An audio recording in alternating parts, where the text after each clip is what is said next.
My name's Cathryn and I live here on our Crofting in Taylor with my partner Ross and our little girl Ayla.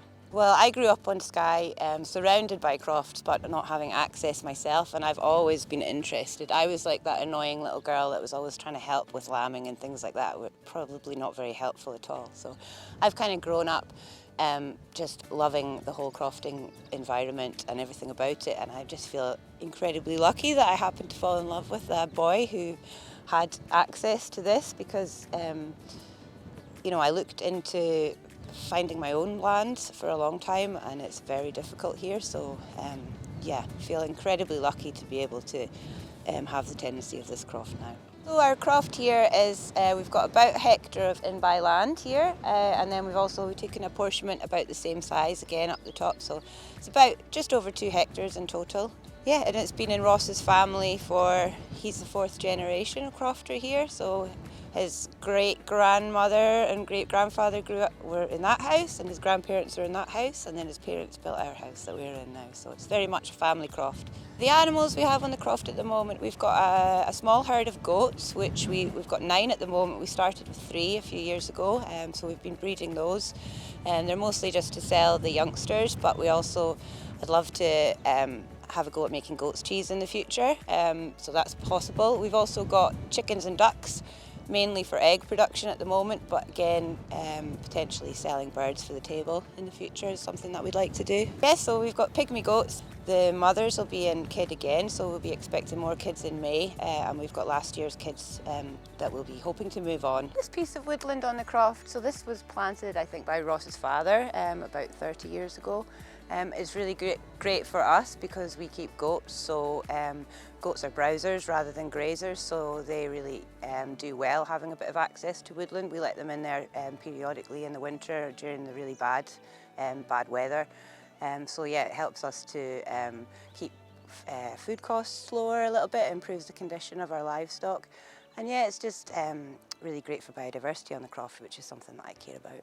So yeah, with the trees on the croft, we put them in a couple of years ago now. We've got support from the Woodland Trust. We had a consultant came out and helped us to decide what would be suitable here, and then we got some funding from the Woodland Trust as well. Planted them ourselves, but the idea being we wanted a bit of shelter. It's quite a windy spot here, so we wanted to put in a bit of shelter for our livestock, and then also potentially it might be fodder for our livestock in the future when they grow, when the trees grow a bit, and also potentially green craft skills, like green wood skills, crafts, things like that later on down the line.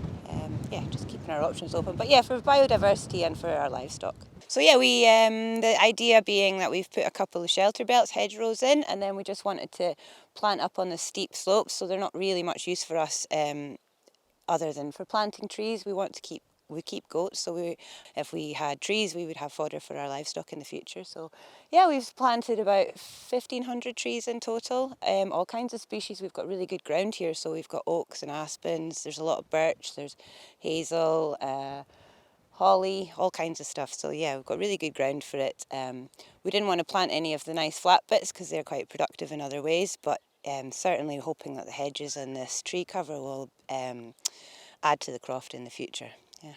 Having a croft by the sea is benefits in a few ways, I think, but the main one is all this access to this amazing seaweed fertiliser. So we really don't have far to go to get this amazing fertiliser onto our land. So that's probably been one of the main benefits. I guess the main challenges for us are having time and finances to do everything, and for us particularly just making decisions. There's so much that we want to do, and we have limited space and we have limited budget, so it's trying to prioritise what's the most important thing for us and what's going to benefit us in the long term. I guess that's I suppose for us the biggest challenge is time and finance and decisions. Yeah, so there's a few challenges that come with being beside the sea as well. The salt we're very exposed. It's really windy here, so some of the trees that we've planted, they've struggled with the salt spray. I think they'll be all right in the long run. But the main one is predators, so we've got a bit of a mink problem here. There's otters as well, a lot of otters living close by, so we had issues with our chickens and ducks in the beginning, so they were housed much closer to the shore before. We've moved them much closer to the house now to deal with that. Another issue about keeping poultry, which has been a big challenge for us, is the instances of avian flu recently. They've been coming more and more often and lasting longer and longer. So our hens, they're used to being out in this massive expanse, so they didn't really take well to being confined. So moving forward, that's something that we're going to have to think about, making sure that our housing's adequate for prolonged periods where they're going to have to be kept indoors, because I don't think bird flu is going to be going away anytime soon, unfortunately. Yeah, so in terms of support out there, we've had lots of support. SAC in Portree have been fantastic. I've also done quite a lot of the training courses. There's a lot of them available, so yeah, there's been a lot in terms of professional support, but also just the community. So we know our neighbours, we like to help them get involved with what they're doing in their crofting activities, learning from them. So yeah, community support, family support, but also professional support in terms of the organisations that are out there. There's an awful lot of training and courses available if you know where to look. Why am I so passionate about this lifestyle? Well, I've always grown up just completely in awe of the natural world and in awe of Scotland's landscape, and I just want to be a part of it, and I would love to be able to earn a living from the land. I think that's what we are supposed to do as humans, you know. We're not built to sit in an office all day. It's such a rewarding and meaningful thing to do with your life, to be outside working the land, you know, to spend your time working to survive rather than earning money, for me is so much better for my mental health. We really want to be as self-sufficient as possible. We'd love to be able to provide for ourselves as much as possible, and I would love to be able to make a living from being at home on the croft. Just the whole lifestyle. I want my daughter to grow up in the same environment that I grew up in, and for her to have access to all that space. I don't think we'll be able to do crofting in the traditional sense. We don't have the space to have hundreds of sheep. We would love to have a few cattle in the future, and that's something that we might be able to do one day. So we'd love to expand our poultry. We'd love to have more birds and expand to producing meat as well as eggs. We'd like to grow our herd of goats a little bit more.